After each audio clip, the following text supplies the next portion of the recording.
Welcome to Talking with Tech. My name is Chris Bouguet, and I'm here with Rachel Madel. Hey, Rachel, how's your week been? Oh, Chris, it's been a rough week for me. Really? Why? What's going on? It's just one of those weeks where I feel like all of my kids are just having a lot of challenges and lots of behaviors going on. I got bit earlier this week. I have kids pulling their pants down. I just have a lot of behaviors going on and frustration. I saw a kiddo yesterday for a consultation and he was just throwing things. There was a lot. There was a lot going on, and the common denominator is these kids don't have the language or the communication. So of course they have frustration and kind of these behaviors come out. So I've been trying to stay patient. And I typically am so patient, but it's just been one kid after the next. I'm like, can't we have a good week? Can't I have a reprieve from all of these behaviors? But that's the reality of our jobs, right? I think there's probably a lot of people who are listening right now that sympathize with you, that they're dealing with behaviors as well and looking for a reprieve, like you said. Can we just focus on the communication, because then maybe the behaviors will get better. Absolutely. And that's the thing is, especially if I'm going into a situation where there's a lot of behaviors going on, I really scale back my demand significantly. And, I'm not saying, tell me or show me, or, I'm not putting those demands on a student. But even then, I was modeling just not even close to a kid and came over, picked my iPad up and threw it across the room. I was like, oh, okay, so we don't throw iPads. Yeah, no, so that's so interesting. That's a great strategy that you mentioned, is that you back off on the demands as soon as the behaviors sort of escalate, right? And then typically you find that does de-escalate, whoa, I'm not pushing you to do anything. This is all you're in charge here. You're leading. Yeah. And I think that's where our profession is an art, right? And that's the art part of it, is that it's this kind of balance, right? It's different every single day, even from moment to moment across a session, dependent on so many variables. So I think that it's really important to kind of really look at the child that you're working with, figure out, what's going on with them. Always check in with the parents is another great strategy. It's literally the number one question I ask. I ask it every session, and it's not just with parents, it's with teacher, whoever, how are they doing today? Because I need to know, are they having a bad day? Did they not sleep well? Does it feel like they're getting a cold? All of these things kind of come into play, and, knowing that is really important. And then of course, when you're in the session, making sure that if things start to escalate, then we really quickly bring back the demands, but not completely eliminating them, right? So I don't want a child to start crying or screaming or throwing things and then say, oh, okay, well, we don't have to do that, because that just reinforces a negative behavior, right? So we really, need to be cognizant of that. But maybe it's okay, we're going to do one more, and then I know you want to be all done, so we can, get up and go do something different. And so I think it's that balancing act that's hard, especially for new clinicians. When I was a new clinician, I did not understand that. To the extent that I understand it now, it's just, it's a dance, right? It's this balancing act, okay, can I push them a little bit further and making those gains? And we talked about the interview today. I spoke with Rachel Kapp and Stephanie Pitts, their education therapists. And during the interview, we talked about that balance, right? We need to kind of push kids just a little out of their comfort zone, because that's where really learning happens. But we can't push too hard or too fast, because then that's where frustration happens. Exactly. Yeah, I can sort of picture this diagram of a triangle with a board balancing on top of it, and you've got a foot on either side of that triangle to keep that board balanced, between frustration and learning. Exactly. I know. Rachel, let me ask, it sounds like some of the students that you were talking about this week are new to you. Yes. It's their first time coming, or one of their first times coming to see you? Yes. That can be different too, right? I mean, I would imagine kids that have been coming to you for a while, they recognize this as a safe place, as a place that they are sort of in the lead, and that they know that you're not going to push the demand so much that the frustrations get out of hand usually. Do you know what I mean? But it's the new kids that you have to teach them that when they come to this place, that it is a safe place. And I would imagine that's different.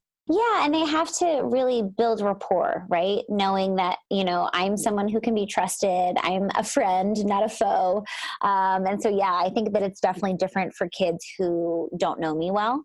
The other thing that's really important that I think is worth mentioning is we all like to know what to expect, right? So if we go into a staff meeting, they give us an agenda. And so we know, for 10 minutes, we're going to talk about this. And the next 10 minutes, we're going to talk about this, and it's only going to last, this meeting's only going to last for an hour. A lot of times we put demands on children and they don't know if it's going to be a minute or an hour. And so I think that making it very clear visually what's happening. For younger students, I love token boards for this because, they realize at the end of, 5 tokens, then they get up, have some free time, whatever it might be. For older students, I like to write out our schedule. Here's exactly what we're going to be working on. First, we're going to do a little spelling practice. Then we're going to take a break. And then we're going to do this, take a break. I just think that everybody likes to know what to expect. So it's really important that we set up our sessions in a way that, the student that we're working with really understands what the expectations are. Sure, that makes a lot of sense. That's a very similar strategy we've used in the past for students who have writing difficulties. Often that big white piece of paper looks so daunting, or that big white computer screen looks so daunting, and to say like write or fill it or put your thoughts down, that's just too amorphous, like, oh my gosh, how am I going to do that? But when you give very simple visual cues like a graphic organizer, fill these 5 boxes, put 1 sentence per box. Suddenly, just like you said, with an agenda or anything else, there's a visual cue and you know when it's going to be done. Yeah. And it's, I had a discussion with another SLP. This was a few weeks ago now. And she was just saying, she was talking a lot about intrinsic versus extrinsic motivation and all these things. And we had a discussion and she was very anti-token board. And for me, it's just, it doesn't have to be a token board, but it has to be some type of visual representation of the end is almost in sight, right? Like, and I always think about it. When I think about hard work, I think about the gym. Because I feel like that's an example that everybody can relate to. I think I talked about that when I was talking with Rachel and Stephanie in the interview today. But I just think it's really important. Like if you're working with a personal trainer and, they're like, do 100 sit-ups, you count because like, okay, I can do 10 more. I can do 5 more. You can get to that goal. And so I think that it's really important that we just give some type of visual for kids. Can I say, I don't think it's just writing it down. I mean, I don't think it's just that. I think there's the act of writing it down and keeping track over time. So once upon a time, I was doing a presentation, and one of the strategies that I was sharing was this strategy of a reading log, right? And reading logs are sort of controversial, maybe in the same way that token boards are, with the conversation you were having, with the idea that, okay, what's a reading log? First of all, it's just anything you read, you write down the name of the book and maybe the number of words, or the number of pages that you read. And there are some teachers that will assign that like homework. Like you have to read so many books and you have to, part of your homework is to write down all these titles of books.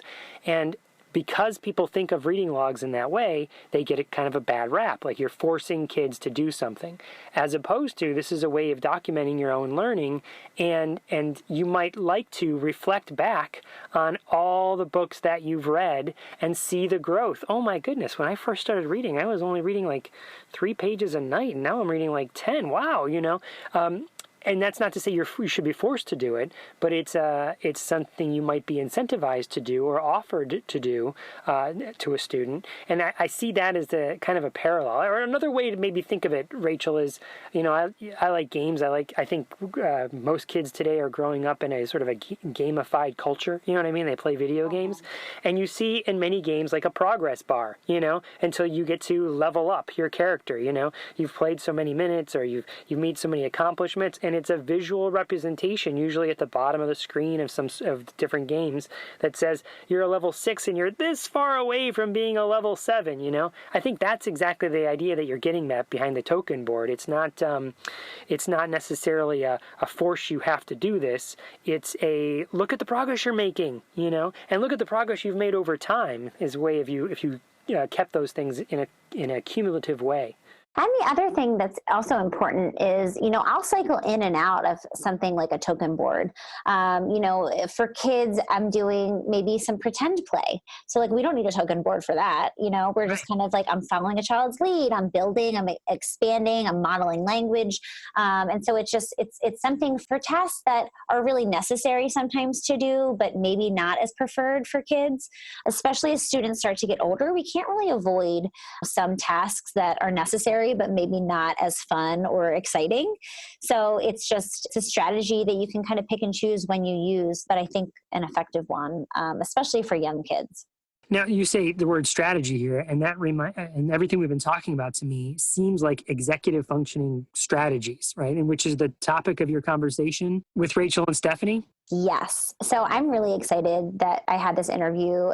Rachel and Stephanie are both education therapists, which maybe not a lot of people know what an educational therapist is. And so I wanted to have them on because I felt like, first of all, they're fantastic. They both have private practices in Los Angeles, and that's kind of how I met them. But they have all the strategies. So they basically train students and team members, teachers, parents, other therapists, how to teach kids best. How can a student learn how they learn best? And so they have a lot of really great strategies that they shared on today's interview, and I'm just really excited because they're awesome, and they actually have their own podcast. It's called the Learn Smarter podcast, and I would highly recommend everyone go listen to it. I listen to their episodes, and sometimes I think, oh, like I could use this in my own life. So they're fantastic. So when I think of executive functioning, I get asked for strategies about executive functioning all the time. There's often kids with or without disabilities that they need to organize their life and they're not sure how to do that. And technology is often a way. That's how I get brought into it is can you help me with technology? Is there a way that my phone can help me set a reminder, and so I'm often giving strategies along those lines. And we've mentioned this tool in this podcast before, but like a tool that comes to mind all the time to help kids is Google Keep. It has reminders and it integrates with a calendar, and it's where you put your notes. And I can think of so many more. And I don't want to give too much away because I know we are going to be talking about productivity hacks, and Google Keep is going to be one of those that I'm going to share when we do our presentation for AAC in the cloud. I'm so excited for that presentation, Chris, because anybody who knows me knows I love any type of technology that can make me more efficient, to make me more organized. And so Chris and I are joining forces and bringing the best of the best of as far as apps or Google Chrome extensions. There's so many different things out there that you can use in order to give yourself more time. I feel like as clinicians, we're always so strapped on time. I say it all the time. I wish that I had time to do X, Y, or Z, or I wish I had more time. Right before we started recording, I hopped on and I was like, oh, I'm so busy. I don't have enough time. So let's make our time more efficient and let's maximize our time with technology. And I also think there's a lot of really great tools that you can help facilitate collaboration and communication amongst team members. So definitely sign up for AAC in the cloud. That's going to be on June 25th at 5 p.m. Eastern time. Definitely. It's a free conference. Anybody can sign up. And I'm really excited to share all of our productivity hacks with you guys. Yeah, me too. I'm looking forward to it. Now, as a little teaser, because maybe this won't actually make it into our AAC in the cloud presentation, is that you were telling me about an app just before we recorded that's not really a productivity app, but you had this great experience with a developer. Yes. So the app is called Word Wizard, and it's a really wonderful app for supporting early literacy skills. We talk a lot about literacy on this podcast. It's so important, and it's especially important for AAC users. I feel like sometimes we don't necessarily think, oh, let's start supporting literacy with students with the devices. And it's so important. And so Word Wizard is awesome because it has a lot of different capacities, make individual word lists, which I love. There's a lot of spelling apps out there right now, but you can't customize the lists. And so I feel like it's especially important for the students that we're working with, to make sure it's functional. That's one of my biggest pet peeves is when I I come and I see one of my students and they have this like random list of spelling words that mean nothing to them. So how can we create vocabulary and practice spelling that's actually functional and personally relevant to students? And that's one of the things I love about Word Wizard. The reason I reached out to the app developer was because I have students who have cortical visual impairment. And I was thinking this would be amazing if we could do this in high contrast. So, having a black background with red and yellow, I think would be really helpful. And so I reached out to the app developer. I asked about the high contrast capacity. And I also was wondering if it could integrate with a Bluetooth keyboard, because I'm not sure if you guys have seen, but I love this keyboard. It's called, I think, Big Blue. It's a large keyboard, and it's Bluetooth. And it's really great to start kids getting accustomed to typing. And so I was, my wish list for this app developer was, can I make this in high contrast, and can we support the use of Bluetooth keyboards? And this app developer was fantastic. He got back to me right away, saying that, he wants his app to support communicators and, children of all, special needs. So he would love to make those updates the next time he updates the app. He asked for some of my feedback, as far as, should we have consonants a different color than vowels? And so it was just so great, because it's so wonderful when people are so collaborative like that. And so I would just encourage you guys, if you're using an app developers love getting feedback. They love hearing what features you would love to see. And so I would just encourage you guys to reach out and just see if there's a capacity for, a change. And yeah, I just had a really great experience with that app developer in particular. Yeah, that's so awesome. Something else you were mentioning there about literacy is that I had a story this week where myself and one of the specialized instructional facilitators for assistive technology, people that do what I do, met with our specialized instructional facilitators for reading to specifically talk about literacy and students with AAC. And we've had conversations in the past, but this was like a very big meeting to kind of look exactly how can we start doing that in a more systematic way, because I think teachers are doing it different ways all over the country, right? And so if there was some way that we could have, how is that going to look in our neck of the woods? We really started to really examine that in a more functional and consistent way. So I'm excited about that in the future. I think I'm going to have future stories to tell you about what teachers are doing with literacy and AAC. I love that. And it's so important. I think that it's important to just remember from an early age. I think that's the key, right? Is that I've met so many teams and teachers and even parents sometimes that are like, when I say like, yeah, let's start, working on typing. And they're like, what? Like, no way. Like, he can't do that. She can't do that. And, slowly but surely, they prove us wrong.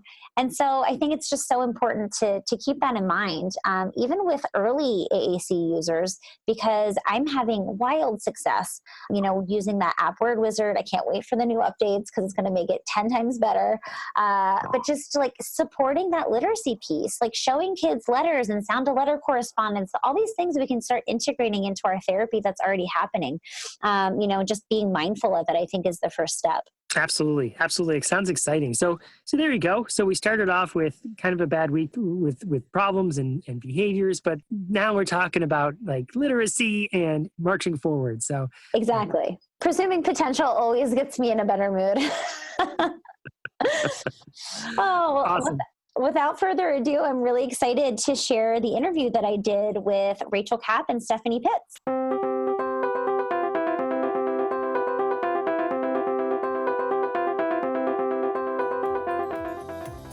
Do you have an idea for a product or book? Or are you ready to go beyond in-service presentations?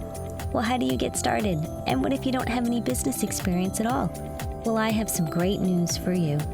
I'm Mei-Ling Chan, and I'm getting the nitty-gritty stories from parents, teachers, therapists, advocates, and people with disabilities who have created successful businesses, and they're sharing their intimate stories with you.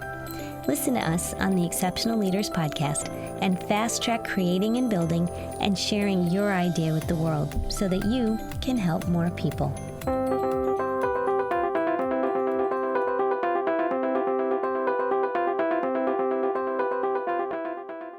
Welcome to Talking with Tech. I'm your host, Rachel Madel, and I'm so excited today. I'm here with Rachel Kapp and Stephanie Pitts. They're both ed therapists. They're both in Los Angeles, and we're all good friends. So I'm so excited that we're finally doing this. Thanks for having us, Rach. Thanks for having us.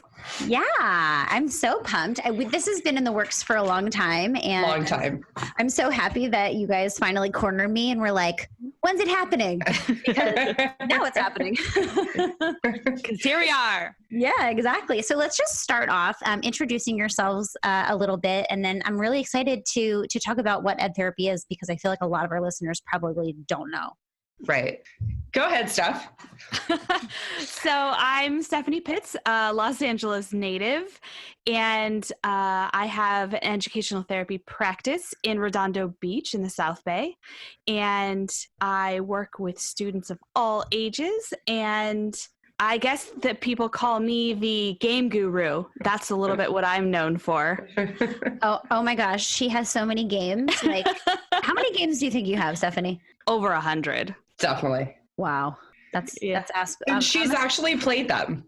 Yeah. There's a couple I haven't played. There's a couple, like a few that I can't get any kids to play with me, but most of them I played, and most of them I remember the rules. So that's something. Well, you're very visual, Steph. That's true. I am. Yeah, you're right. So I'm Rachel Kapp. I'm also an educational therapist, also a Los Angeles native. Steph and I met in graduate school, and that's where we like to say we fell in love. My practice is in Beverly Hills, California. We both have group practices. We have other educational therapists working for us and working with us. My practice primarily focuses on kids with ADHD, kids struggling with executive functioning issues, and the accompanying math, writing, and reading remediation that goes along with all that. So the $1 million question, what is ed therapy? We both have different definitions. We do the same thing, but we define it differently. So the way that I define it is we work one-on-one with students with different learning needs to help them become successful, independent, and autonomous learners in classroom and in life. So Steph, how do you define ed therapy? I say that we teach kids to learn how to learn and who they are as learners. And we do that by using skills and strategies and games. Mm-hmm. And I love that, because when I first met you, I had no idea what educational therapy was. Right. And I also feel like it's kind of more of a West Coast trend. If I say that on the East Coast, people are like, they look at me like I'm speaking Mandarin. Yeah. Yeah. And I can speak to that because on the East Coast, they have coaches. They call them academic coaches. Mm-hmm. And on the West Coast, it's very hard to find academic coaches. There's only, there's a handful. And really the difference in the models is that educational therapists teach the skills and the strategies, and academic coaches or coaches in general help them come to their own conclusion for a strategy. And so they ask a lot of questions to help people and students get there. How do you think that you're going to be able to do this? Or what strategy could you use?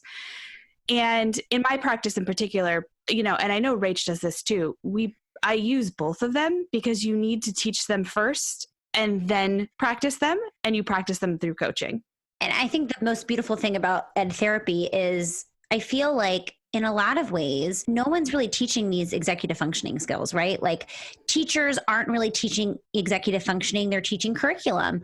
Parents, they're teaching kind of like how to be a morally good person, how to get your work done, how to do these things, but they don't have the training to really teach these executive functioning skills. And so I feel like ed therapy is so cool because it teaches kids how they learn best.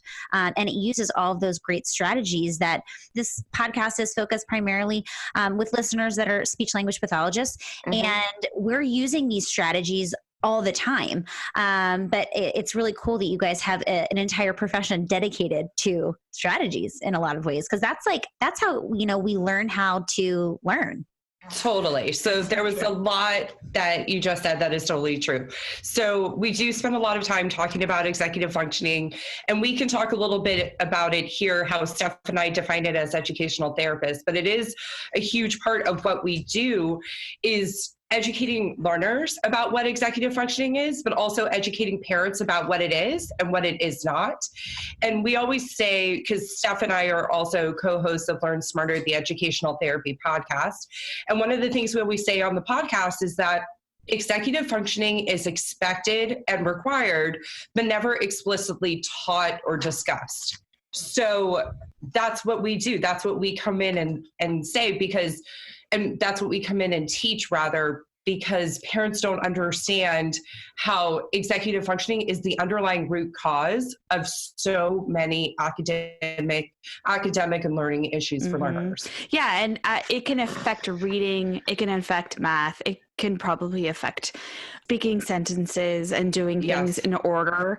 That is all connected. And one of the things that most people do, parents and whatnot, you've found ways, if everybody has some part of executive functioning that they struggle with, and you've found strategies to cope for the things that are hard for you. I think what everybody does when they're teaching, most teachers anyway, I was a teacher and I totally did this, was that you scaffold the things that you want to teach. So you're giving this, you're going to break down a due date, let's say. And then as they get older, you take that away. The problem being is that as you take things away, you haven't explicitly, most teachers are not explicitly explaining why you're doing that or how you're doing it. So they're never explicitly taught why it's a little bit different this time and what you're actually teaching them. It's more about the end goal rather than the process.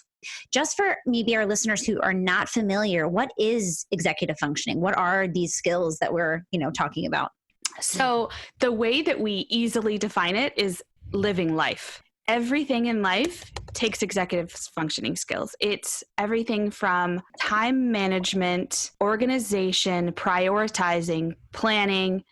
Executive functioning controls emotion, and it is done task initiation. Oh yeah, task initiation, which we like to call task initiation rather than procrastination. Like Steph said, it's the ability to plan, implement, and do your life. So there's several components of executive functioning that we look at when we're working one-on-one with a student. And honestly, when all of us as practitioners are not just working with the student, we're working with the whole family structure, right? So we're looking at the whole family dynamic, because oftentimes the weaknesses of a parent will mirror the weaknesses of their child. And it's always interesting whether the parent acknowledges and sees that in their child, but that's another conversation. So here are like the 6 or 7 different elements that we have defined for ourselves, because there are leading experts in the field like Thomas Brown who have defined executive functioning, but we have our own definitions too. So it's organizing, planning, and prioritizing. It's time management. It's memory. We spend a lot of time in our sessions talking to our learners about what working memory is versus short-term memory versus long-term memory. We really believe in metacognition, in having our learners understand who they are as learners and be able to speak the language of educational therapy, so to speak. It's motivation, it's stress management, and it's the ability to sustain effort and process. So it's all these different elements that are coming together. And if you could imagine like a rope, and you know how a rope has multiple different strings on it. And when you tie all these different strings of all these different elements of educational therapy together, it becomes a really, really strong rope. But when one or two of these are areas of struggle for our learners, and to be honest, at least 1 or 2 of these areas are areas of struggle for adults as well. Nobody is 100% in all arenas. That's where the weaknesses happen. And school is all executive functioning, and all domains of learning require these elements. And I want to add, this isn't just for adults and school-age children. Right. Your preschoolers are starting to learn executive functioning. It all takes place in the prefrontal cortex, and that doesn't mature until you're 25 or 26.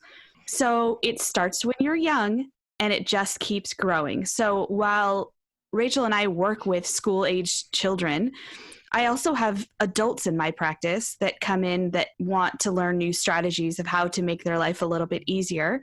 So I think it's really, in talking about your audience, Rachel, it's really about breaking down tasks, because tasks are age appropriate when we're giving them. And as kids grow older and become adults, the tasks become harder, and we need to always learn how to break them down. So you have to start when they're really young. And can you guys kind of root it in maybe a personal example? I know you had talked about like adults, we all have strengths and weaknesses when it comes to executive functioning. What are your guys' strengths and weaknesses? Us? Okay. So, yeah, you guys. I mean, Steph and I we're so connected. We could both speak to each other's strengths and weaknesses. I would say my strength is I'm very ideas oriented. I'm less interested in how we're going to get there, which is wonderful because Steph is very interested in the step-by-step process of how we're going to get there. I'm a really good writer, and writing is the ultimate executive functioning task. We talk about it all the time because it requires you to hold on to the information that you want to share while physically doing something, while attending to all the mechanics and rules of language. So writing becomes really, really complicated for a lot of students and adults. It's why people dread it so much. It's because it's the most demanding task. Steph, what would you say my other strengths are? I mean, I'm really funny. Oh, there's that. Really humble too. I'm really humble. I think you keep track of your time really well. Yes. So yeah. I think we both do that really well. And that's a good thing, because if one of us wasn't as strong in that arena, it would be hard to have a podcast and do all the things So that we're time doing. management is a huge strength for both of us, and it's probably one of the first things we tackle with learners, because time management is a huge component of executive functioning, and it's where learners struggle, and it's where online portals get really complicated, which is for older students who are entering middle school. They have that added demand. But Steph, what do you think your executive functioning strengths and weaknesses are? I would say my strength is definitely breaking things apart and getting things done and how to make things happen. And I am definitely one of those people that can figure out most things on my own on how to do it. So I think that's one of that and my time management for sure is definitely a strength. I think my executive functioning weakness is I hate writing. That's so hard for me and I don't like it. So yeah, I can do it when I have to, but it takes a lot out of me. So I think that's something that becomes really hard for me. Can I add one more other thing to this? And this is not necessarily an executive functioning strength, but part of executive functioning is life skills. Steph knows so much about so many things that it's really impossible for me to understand how she has this like wide breadth of life experience. For example, if I ever have like a small world issue, like the battery on my car clicker, like I could tell it wasn't working so well for like months. And I'm like, what am I going to do? The battery, I'm going to get locked out of my car. And like Steph knew how to handle it because I really didn't know how to handle it. So she just has this wide breadth of experience that really serves me well. You're welcome, and thank you. Well,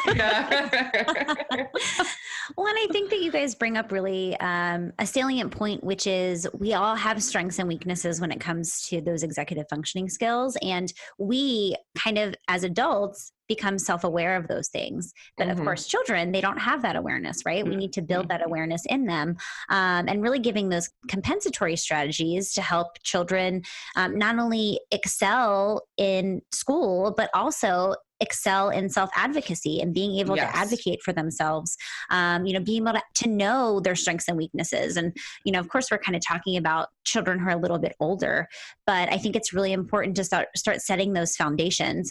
And I think the other thing to keep in mind is that a lot of the listeners that listen to this podcast, they have children, either their own children or children on their caseloads who have a lot of complex communication needs, a lot of challenges learning new tasks.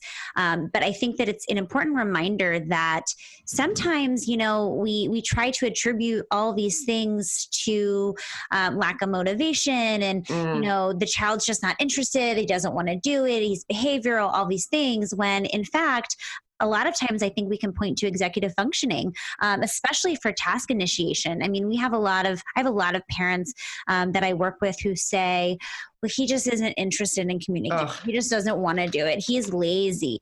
All these things.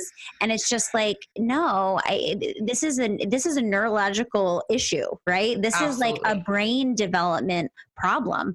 So I think that when we shift the focus to that frame of mind, it's less about like the child doesn't want to do the right thing, or, because in my experience, and I'd love to hear your thoughts on this, children want to do the right thing. They want to please you. They want to do their work. They want to, do all these things, but their little brains, maybe haven't hit that, certain skill area or executive functioning area, or it's, severely weak. So I just think that's part of the problem. So I know Steph wants to hop in. Yeah. Go. So you've hit the trigger word for us as educational therapists, which is lazy. We come from a fundamental belief, which I know you do too, because we've talked about this before, where we believe children want to please, and no child is lazy. These kids who struggle with executive functioning are working twice as hard to produce half as much, oftentimes, and particularly for what I see in my practice with students with ADHD, that is 1,000% the case. The problem is that it presents and it looks like disinterest. And it's because these kids are task avoidant. They're avoiding the things that are difficult for them. But when we send the message as the adults in the room, and to be honest, sometimes teachers send this message, it's really harmful. And parents will send this message too, that they are just not working hard enough. And what learners hear is, I am trying so hard and it is not good enough for people. It is not good enough for these adults in my life who I very much want to please. And what we have noticed in our practice is that by the time these students enter into middle school and or are going through puberty, they emotionally disconnect from school. Because why would they continue to try when they have tried so hard for so many years? And it's still not enough to please the adults in our lives. So when students aren't doing something, and when learners aren't doing something that is either an expectation or something in the family structure that you would hope that they would be doing, the question is not to assign blame, but the question is why. And it's usually because it's hard. Yeah. And so then it becomes the how to fix it. And I want to add, if you have anything going on with your learner that they have ADHD, anything like that, they are usually 3 years behind their peers. So we're also asking a lot of them, and they're 3 years behind developmentally. Developmentally. So we're asking them to do even more and try even harder. So to put that in perspective, you might have a learner who's developmentally 4 years old, but you're assigning them tasks that you would assign a 7 or 8 year old. So obviously the expectation needs to be adjusted. It's not about lowering expectations. It's about acknowledging where your learner is currently and meeting them there and setting expectations based off that developmental. 100%. And I think that's a really good point as far as the developmental age, because a lot of times, I see teachers and even parents, they have this expectation of what a child should be doing. And especially now, I feel like I go into these preschool classrooms. I feel like preschool is a perfect example. And, we're asking 3-year-olds to sit for a circle time for 30 minutes.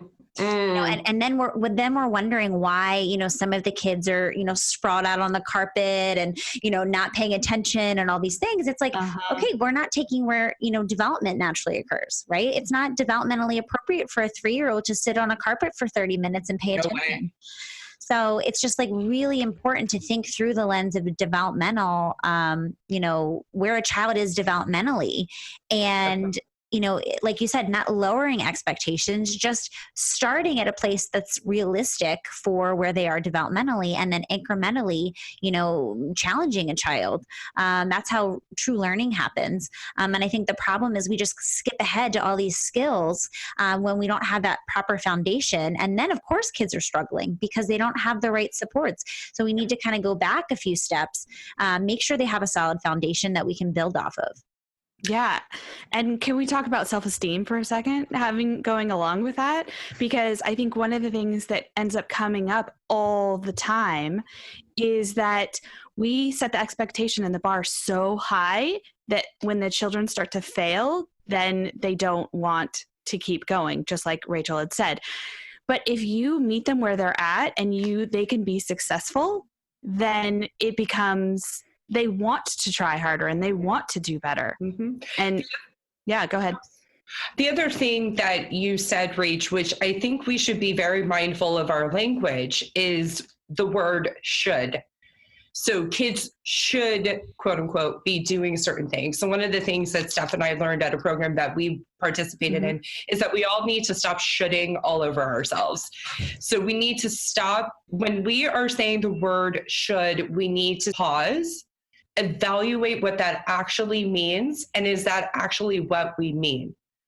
It's something that I help in my practice, help parents to understand, because it's kind of a fair and understandable thought process that parents go through or teachers go through, because they've had prior experience. If there is an older learner in their family, there is an older child, whenever a parent is calling and we're doing an intake, I want to know what number child this is in the family.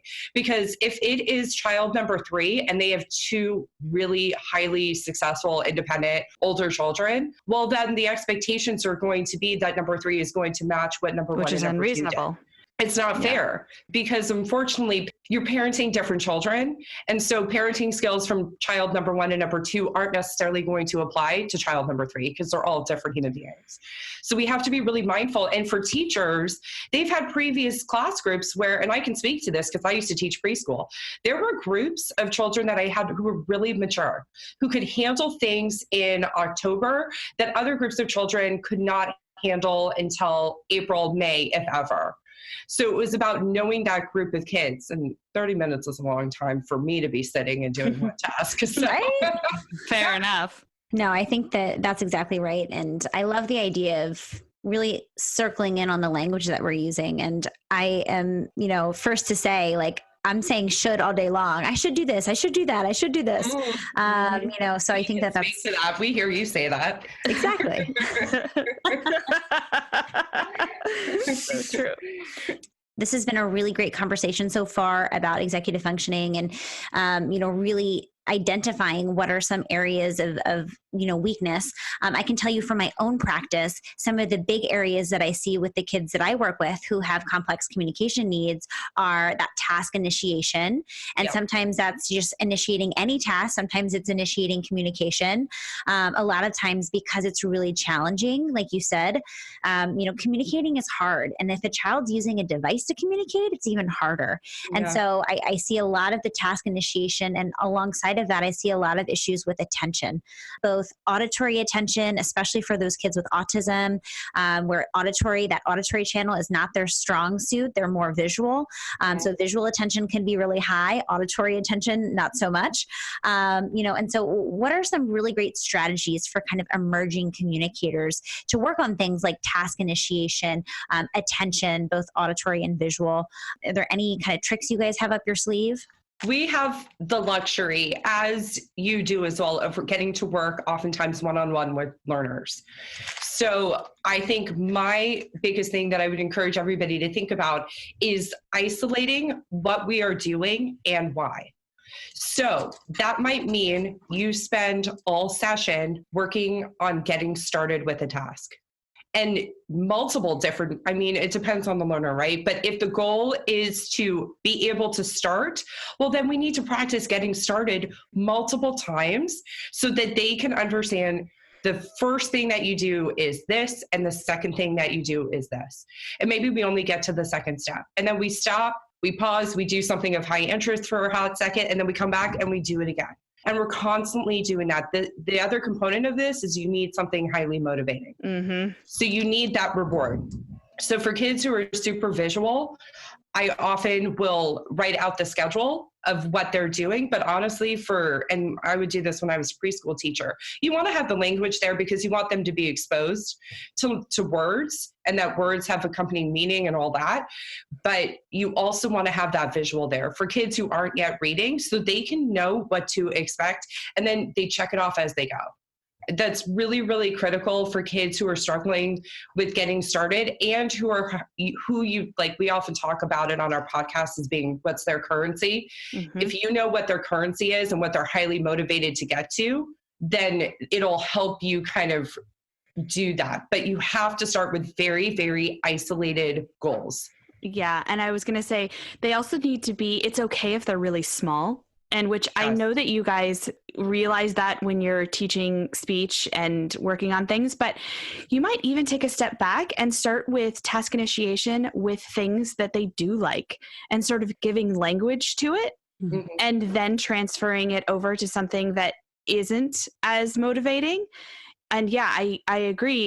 It has to be, you need to target what is going on. So if it's attention, it's let's pay attention for 1 more second, or can we count to 2 or 3 or whatever it is that you think developmentally is appropriate for that child to be able to work on it. And we also always say on the podcast, don't do all the things at once. Decide what your goal is and work on that one goal. And then when they've mastered it, move on to the next thing. Because if we throw too many things at them, most of these kids can't handle it and then they shut down or they just check out. And fair enough, I get it. So I think it's, you know, especially when you have rigid kids, which a lot of the kids in my practice are very rigid, sometimes it's just focusing on that one thing over and over again. And it's playing a game. And I'm very targeted with the games that I play with kids. And, you know, I do some apps, but a lot of gameplay because it's working on so many different skills at the same time. And I can put something in the goal that we're working on within the game. So you can always, Rachel and I always talk about how you can up level a game. So you could take a game if they are 5 years old, let's say, and there's a game that they really liked playing when they were younger, you can level it to where they are by changing the rules a little bit. I'll give an example from an older learner in my practice of having a very small goal. And this is where it becomes important as a clinician to really know how to communicate with parents. Because oftentimes, I'll be honest, the kids who are coming to work with Steph and I tend to have mild to moderate disabilities. We're not necessarily working with the severe population. I have some severe. Oh, fair point. Yeah. At the moment. But I'll give an example of a student in my practice who's twice exceptional. He has ADHD, but he's also very highly gifted. And his only goal of mine was to start to be flexible and show some cognitive flexibility about the way he was doing certain tasks. That was it. That was the only goal. Now, this becomes really, really important to explain to parents because parents oftentimes are coming to an educational therapist and they may not come out and say it, but I'm sure you sometimes feel the same way, Rach, but the implied understanding is here, fix my child and fix them in like 2 sessions. I want to see the impact like super fast. So the first thing we have to do is really know how to have a conversation with the decision makers in the family about why we're going down certain paths and how it will serve them overall in life. Because for this family, for example, the goal was that this was a kid who should, quote unquote, be getting A's, but he was getting high C's and low B's.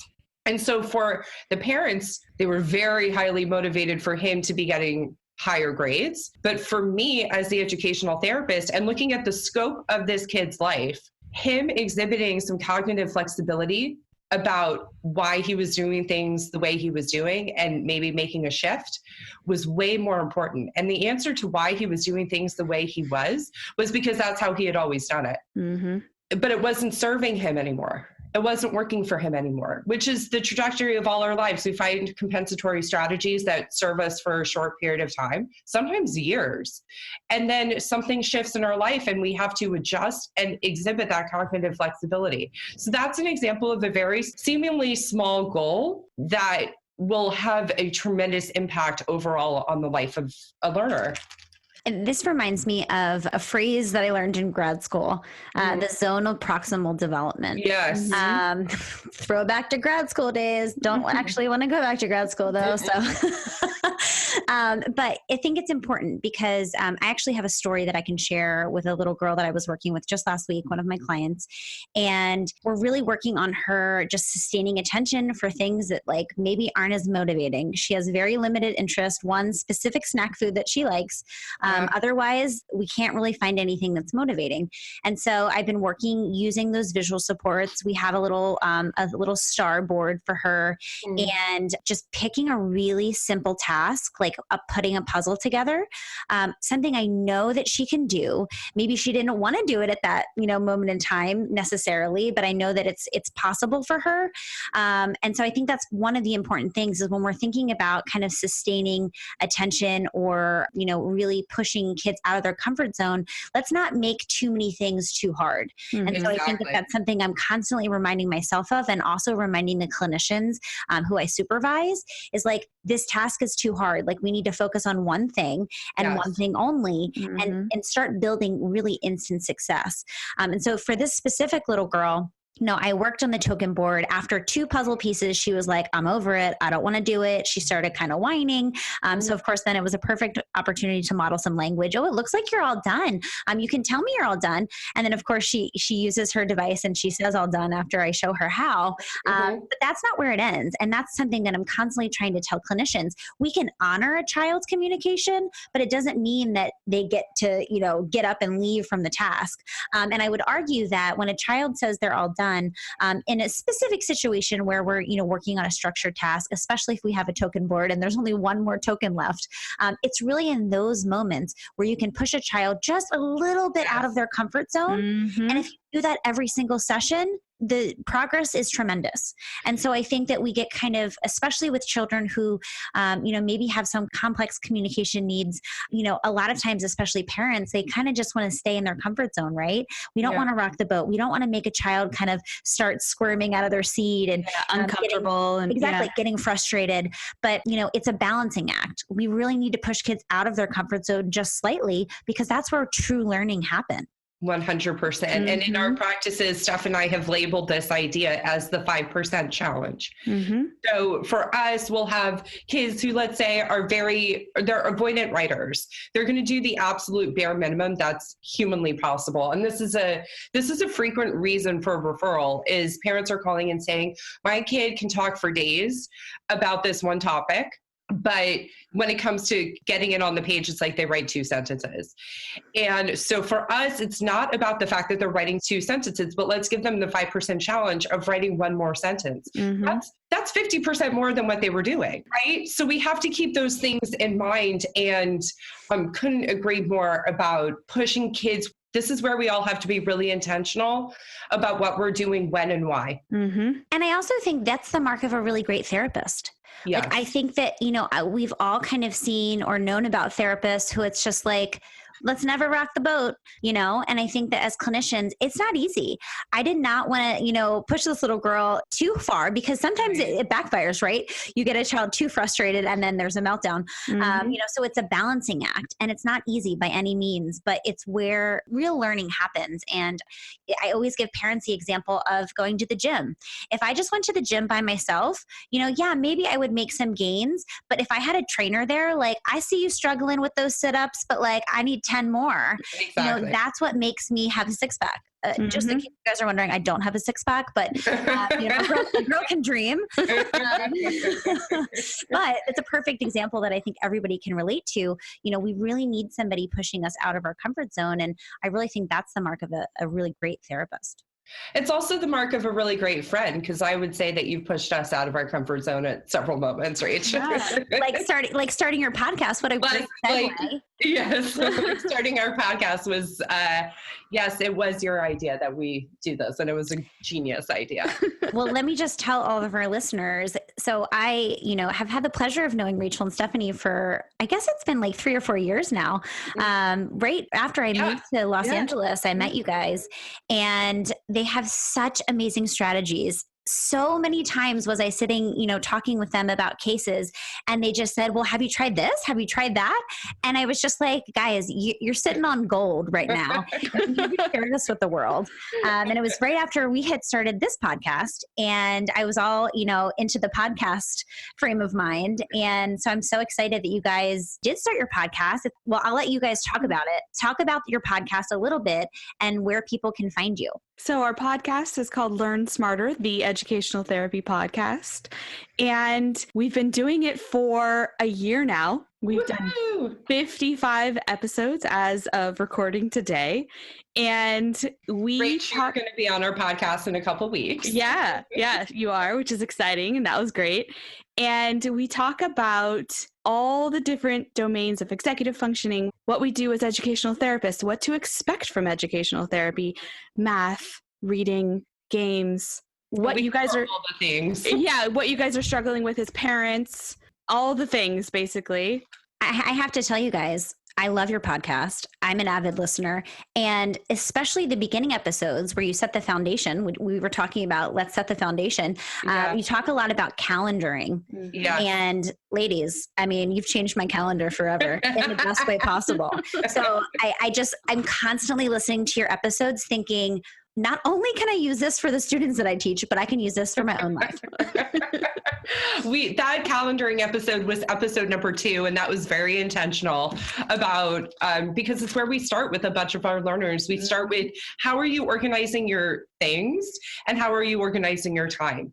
And it's the first step for a bunch of kids who are coming through the practice. It depends on their age, but yeah, calendaring is a big part of what we do and why. And we started the podcast because we knew there wasn't awareness about ed therapy. Like you said, like East Coast people aren't so familiar with the concept. And now we have listeners in crazy places like Idaho and Oklahoma. And if you're in Idaho or Oklahoma, I don't think that you're crazy, but it's crazy to me that our reach is that far, because we know the impact that we have on our little practices and the kids that we work with. So it's wild. That's the better word to use. It's wild to me of our reach, but we want to help as many kids as we possibly can. And we know that we share that mission with you, Rach, too, and the work that this podcast is doing. And Steph and I marvel at how you are able to enter into a family and you really do transform their lives. Mm-hmm. Like, things are transformed in this family structure as a result of getting to work with you. And so the fact that you get to share your genius on this podcast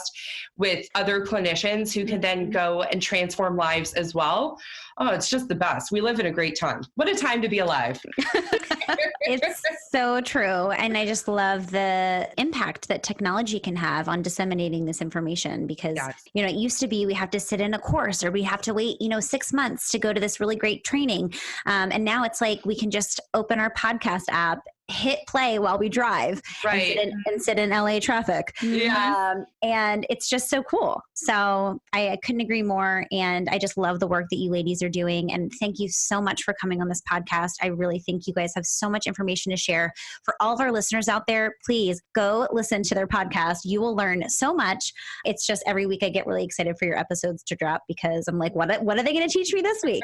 Aw. We feel the same way. And if you're interested, it's Learn Smarter, the Educational Therapy Podcast. Steph, it's available on all the things, right? All the things, yeah. Okay.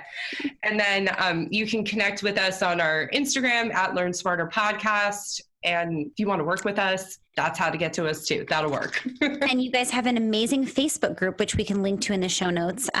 So definitely, if you're a Facebook person, join their Facebook group. If you haven't already joined our Facebook group through Talking with Tech, just search Talking with Tech and you can join the conversations we're having in there are really interesting.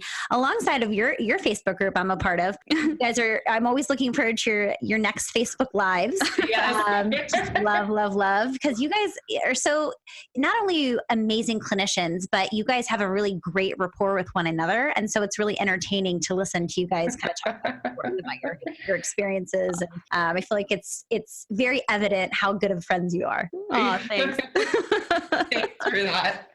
So thank you ladies so much for coming on. I really appreciate you taking the time out to share all your genius with all of our listeners. And I can't wait. We'll have to have you guys come on again. I love it. We'd love to. Yes. So for Talking with Tech, I'm Rachel Madel. Thank you guys so much for listening, and we will talk to you guys next week.